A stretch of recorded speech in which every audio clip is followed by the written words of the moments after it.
So this is little Nova, and we're going to use her for the series on how to train your youngster to carriage.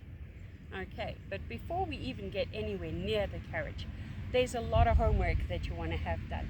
So this short video is just about making sure that your horse is in fact well handled. Okay, it is important to put that amount of time in. Make sure that you're not trying to jump the gun, because if you skip these steps, you might wind up with an unreliable carriage partner. You want them pretty bomb-proof. So I want to be able to touch her ears. Yeah? I want to be able to pick up a foot. Good girl. I definitely, because a lot of the harness is going to be around her backside. Good girl. Oh.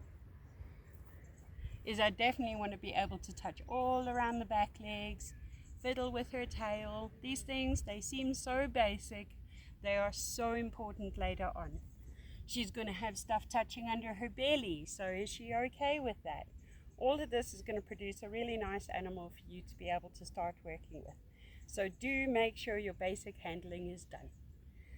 Oh, some basic commands that I would like my horse to know is don't eat when I'm working with you. Yeah, wow, we called that one, didn't we? Another one is stand. Yeah, if you've got a horse that's like running around like ants in its pants, you need to be able to get it to stand still and just be able to wait for you to tell it to do something. This is going to be hugely important in a carriage, and even for general riding. So it's always a good idea to make sure you have a horse that can stand and not eat while you're working with it.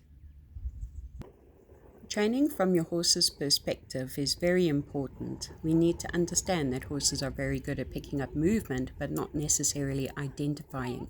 So something being pulled on a string can be quite alarming for them because they can't quite figure out who's moving it.